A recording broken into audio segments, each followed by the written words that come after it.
Good afternoon, everyone. Guys, things are escalating ridiculously quickly. So the Ukrainians are now attacking nuclear sites in Russia. What do we mean about that? And well, I'll tell you how I got this information. My friend in Ukraine, he sent me a message earlier on today while I was planning this video on a slightly different topic. He just sent me basically a link, and underneath it he said, mate, this could escalate quickly. I clicked on the link and it's, I'll read it to you in a minute. It's an article from, I think, Reuters. I'll put the link in the description anyway. But basically the Ukrainians are now attacking for the second time in a week the Russian intercontinental ballistic missile early warning systems. What does this mean? Why would they attack that? Guys, you would normally only attack these things if you were going to want them rendered useless. I know that goes without saying, but you're only going to want them rendered useless if you're going to put an attack in of that type. That's just me speculating. I'm not saying any of these attacks are going to go in. But what I want to do is now, guys, before I come back to this, this subject matter, I just want you to read you out things that have been happening in like the last 10 days or something.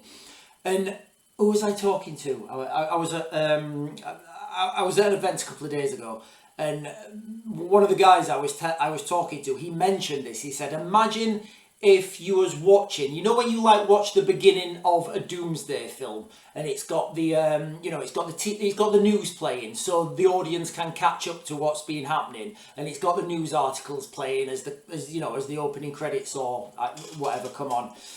He said, imagine, and he read them off to me. As I was thinking about it, I was like, wow, you know what? That is absolutely, yeah, you're right. So, I mean, another two that have just come to me before I even start. So we've got the attempted assassination attempts in Europe. We've got the downed helicopter of the Iranian president. We've got Russia. So imagine these as the beginning of the film now. We've got Russia holding tactical nuclear weapon exercises. We've got Belarus holding nuclear weapon drills. We've then got Putin going to Belarus, talking about security, talking about weapons, talking about manpower, whatever they spoke about, potentially an invasion. You've got Poland now coming out saying they're ready to host nuclear weapons. We've got claims that from the US that the Russians are launching space weapon satellites. This space wars, guys, it's already happening. There's things like chase satellites, there's ground-based lasers, there's the threats from high-altitude missile attacks. And, I touched a little bit, and it was kind of a little bit off topic earlier on this morning. But this space warfare, it's already happening. And most military satellites now, as they're in their orbit, they'll have an enemy satellite following them.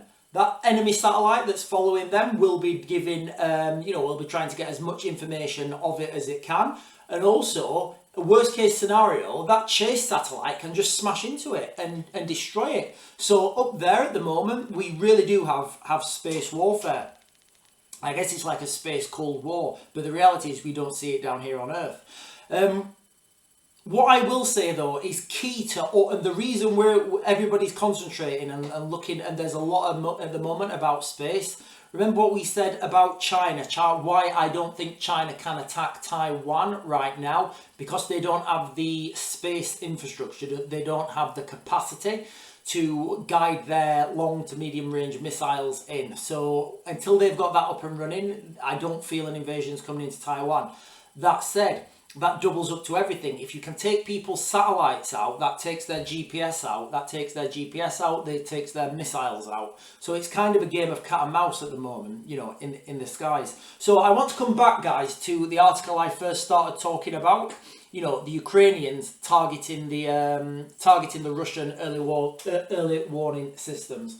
So I'm going to go with the article that he sent me. Yeah, it's from Reuters, guys. So Ukrainian drone targets second long-range military radar. So scroll down, and the bit you need is there, guys. So a guy called Thord Iverson, Viking name, Ex-Norwegian naval officer said the radars were part of Russia's ballistic early warning system. Russia is a major nuclear power. Their primary function, he told Reuters, was to detect and track intercontinental ballistic missiles and to determine if Russia was under attack.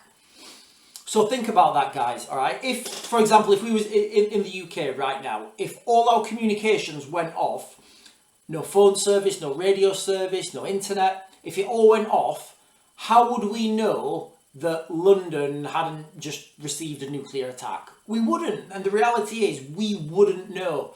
So that's kind of the danger now that that the Ukrainians are putting the Russians in, because if they don't know that there's a nuclear attack, they have to, if they can't track these things, they have to presume the worst. They have to assume the worst. And what this could do, it's certainly an escalation. There's no way about that. 100% this is a nuclear escalation, all right? When you take somebody's defences out, you're kind of making them more vulnerable, which makes everything escalate, because if somebody's more vulnerable, they have to be more aggressive. So now these, the Ukrainians are targeting these. This is not the first one; it's the second one they've taken out. I don't know what other reason they would have to take out these nuclear long-range intercontinental ballistic missiles systems, other than they're about to get the F-16s and they feel that they're tracking the F-16s. Well, let's remember about what we say, guys, okay, about perception. Doesn't matter what really happens. All that matters is the perception of what happens. So from a few videos ago, remember what we said? We said that Andrew, what's his name? The video I did a while ago, guys. Basically, UK MP. He's come out and he said he had a meeting with the Russian ambassador, and the Russian ambassador told him, he said, listen, I know that your guys, the British guys, are firing these long-range missiles in Ukraine. So that's what he told him. So the Russians know, or whether that's happening or not, it doesn't matter, but the Russians believe that's happening. So remember the perception then. If these people who are taking out these, doing these long-range strikes are Brits, then the F-16s are going to go in. Who's going to be operating the F-16s? Who's going to be servicing them? Where are they going to be kept? A lot of people are saying, are coming out and they're saying, oh, the F-16, it's a nuclear capable plane. All aeroplanes are nuclear capable. Push come to shove, you can put the right brackets on any aircraft, any drone, and put a nuclear weapon on it. That's not really the big thing here. The big thing, I feel, is these radar systems are being taken out now. They're gone. They're being targeted systematically. So where does this escalate, and what positions that going to put the Russians in? And let's not forget, who's got the biggest, out of all the countries in the world, who's used nuclear weapons the most? So remember the perception now. The perception on the Russian side is that, the West are more likely to use these nuclear weapons. So that's going to put their alert state up, and their alert state goes up, our alert state goes up. Guys, I think at the moment we could have this, this could happen within hours, not days. I think even my timeline may have been, not aggressive enough. So that's what you've got to consider when you're thinking about this, guys. And let's just talk about the original points a little bit more then. So Russian tactical nuclear exercises. So the Russians are now holding these tactical nuclear exercises right on the border. They're not hiding it. They're not, they're being very, very transparent about it. They're practicing using battlefield nuclear weapons in their, loading them up in their Iskander missiles and firing them. We already know that the Iskander's been tried and tested in Ukraine. The Iskander can get through air defences. It can hit targets. We've seen this many, many times. Now it's just the final step from putting the rather than having a conventional explosive in there, they can put the nuclear weapon in there, the low yield tactical nuclear weapon. Belarus, I'm not sure what's going to happen with Belarus. There's two options, guys, on everything. They either will join the war or they won't. I think they will, but I don't think they're going to join yet. Why do I say that?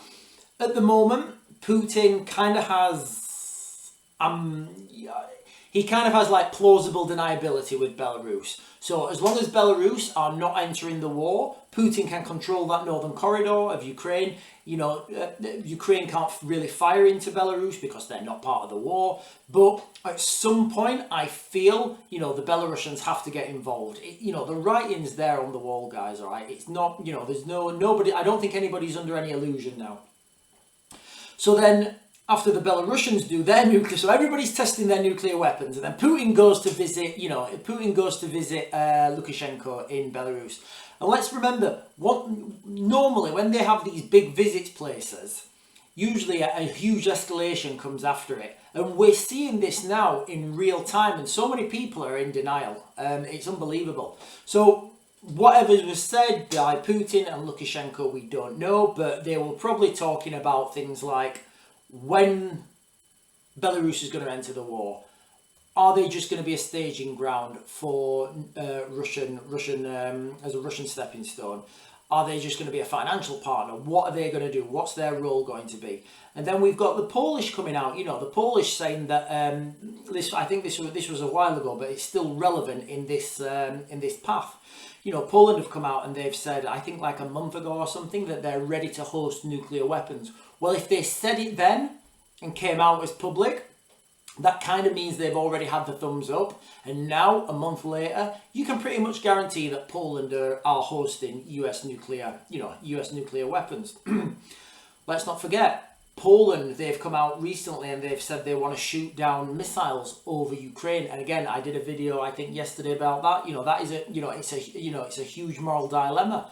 What do you do if you're sat there in your airplane and you can see these missiles coming in, and they're, you know, and you can press a button and stop that missile blowing up on the ground and killing people? So it's a big dilemma for Poland. But if Poland do start to take out these missiles, I don't know what the next escalation will be after that, because then the Russians will say, hey, do you know what? You guys are getting involved in our conflict. We're going to bomb your airfields to stop you doing that. And then Poland will say, hey, you know what? He's just attacked a NATO country. All the nuclear weapons, all the nuclear drills, all the nuclear systems are offline. You know, this could happen by absolute accident. You know, and we're not being told these things, and they're not on the mainstream because they don't want panic.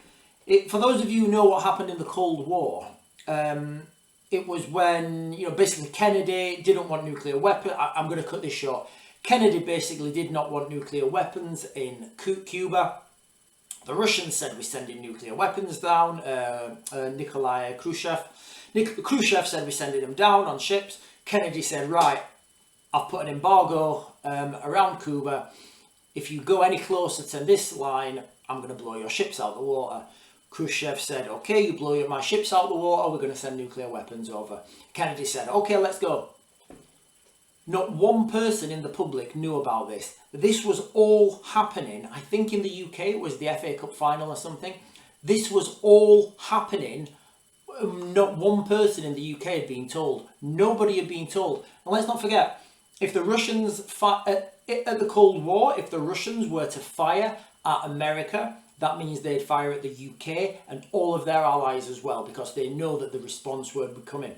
At this point, as the ships were heading towards Cuba, you know, everybody was on alert. There were all the RAF bases in the UK. They had the V-Force, the Victor, the Valiant, and the Vulcan. The Vulcan bombers are my favourite aeroplane. You know, they had them all on the runways with the engines running, with fuel being pumped into the engines. And the pilots were told, listen, once you set off, you probably won't be able to land back in the UK, so try and make it to America. Guys, we were that close to going out. At the last minute, you know, Nikolai Khrushchev, he turned his fleet around and the Cold War was averted.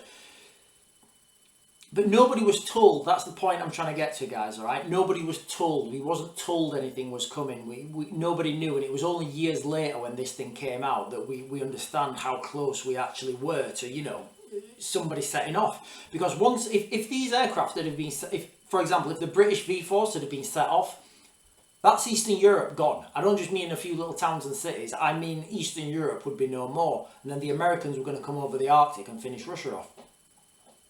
Guys, we were going to lay the world to waste, and nobody knew about it. There was no foresight. There was certainly no votes on it. This is how things can escalate, and without oversight, without people who know what they're talking about, without people who understand the culture, without people who understand the background and history, these things will happen again. And it can't. I'm kind of segueing a little bit off topic, but I'm not. There's an election in the UK. When you have people with no experience in positions of power, they rely on other people, and it's a self-fulfilling prophecy. If you've left if you come straight from university and you've got a degree in diplomatic studies or whatever, you've learned what somebody wants you to learn. How does that relate to somebody who's lived there, experienced it, knows the language, knows the culture, knows the people? It doesn't relate at all. So this is why you have you always have these two opposing forces. And at the moment, I don't see any way that we can't backpedal now. What are the Russians going to do? They can't just, there's too many sanctions on the Russians to repair these radars. So what are they going to do? They're not going to have them. So that means their alert state has to go up more. So now, if they find there was an incident, I can't remember when it was, there was basically an incident when the Russian nuclear attack alarm went off, and it was by accident, and it was only the fact that the Russian guys, put it in the comments what I'm talking about. There's lots of videos on it, but basically the Russian early warning system went off, and the Russian on duty was like, right, we're under attack. My drills and my standard operating procedures are, if we come under attack, I hit that button and it all goes. But it was only down to the guy being experienced enough to think, right, there's no tensions. I don't believe this is a real world threat. I believe it's a system error. And if that one Russian hadn't have believed that it was a system error, we may all be living in caves right now, scratching with sticks and stones. But now these systems are taken out. Now the radars have been taken out. Imagine that now. Imagine if that Russian was now in that ops room and they had another system failure. They had the same system failure now. In that Russian guy's head, he's like, right, okay, I know the Ukrainians are being told what to target by their Western allies. I know that. I know that they have targeted 2 of our early warning systems. I know that. They've done that. My system says we're under attack. We must be under attack. He hits that button. So these are the dangers we run into when we start doing these things. And guys, I don't know what the military objectives are. I don't know what the secondary task of that radar was. But as far as I'm concerned, you should kind of leave these things alone. First of all, you shouldn't get into these wars, and Putin should have never crossed over another country and started a war. Because I don't for 1 minute believe this argument about provocation. What I do believe is if he pulled all his troops out now and restored the borders, the fighting would stop. But the reality is we have these little escalations and little more escalations and little more escalations, and you guys are trained and you guys are trained and you've got nuclear weapons now and you guys have tested your nuclear weapons. We become closer to this happening by mistake. Because I don't think either side really wants it, if you're being honest. But you've got to think and understand the perception now of both sides. The Russian perception isn't that they're fighting the Ukrainians. The Russian perception is they're fighting NATO. And the NATO side perception is, if Putin is not stopped, he's going to push through into Europe. So that's the perception of both sides. And I don't see either side anywhere near backing down at the moment. I don't see these peace talks. I think these peace talks that Putin's proposed, it's just a 4D chess move, because he can say, well, listen, I proposed peace talks last month, but you did not listen, so now I send tactical nuclear weapon, and you're all complaining. And then you'll get liberal Western media saying, oh, Putin wanted peace, now it's our own fault. Now it's our own fault that he beat us up. He's, you know, these people that say this, that go on to this, sorry guys, I'm ranting now.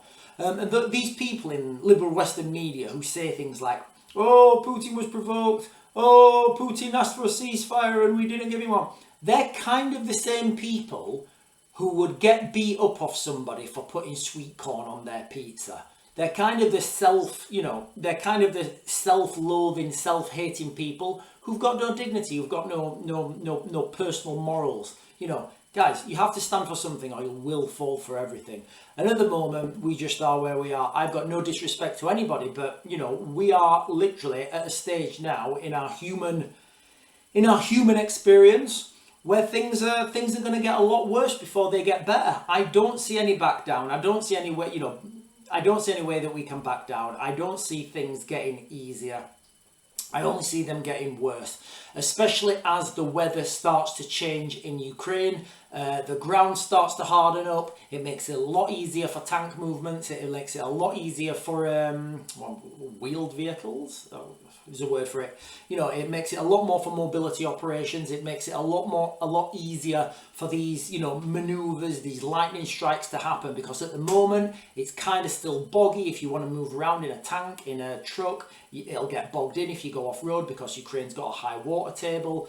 But as soon as the ground hardens, those things are going to happen. It's going to get, you know, and it's going to get really, really, well, it's going to get a lot more intense, guys. I'm conscious I've waffled on for over 20 minutes now. I'm going to try and give you guys another video later on today. But let me know what you think about this, you know, about these basically Russian nuclear attack early warning systems being attacked inside Russia. Is it a preview of what's to come? Is it just the Ukrainians wanting to get rid of them? Will the Russians be able to repair them, knowing they're under so many sanctions? Where they're going to get the parts, where they're going to get the components from, are they all made in-house? Who knows, guys, all right? We are living in absolute dangerous times, guys, and like always, make sure you've got some water because it's going to be in such a short supply. I'll see you guys later.